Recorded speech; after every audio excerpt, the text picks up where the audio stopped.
The crabs are here to lay their eggs. That's what the knots are after.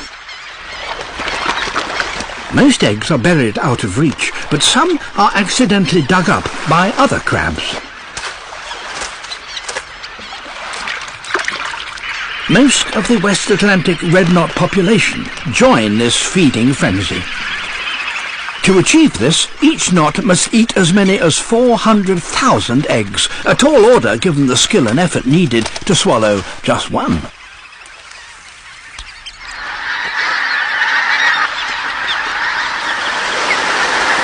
With egg-laying complete, the horseshoe crabs now leave these shores, while the knots gather every last egg they can find.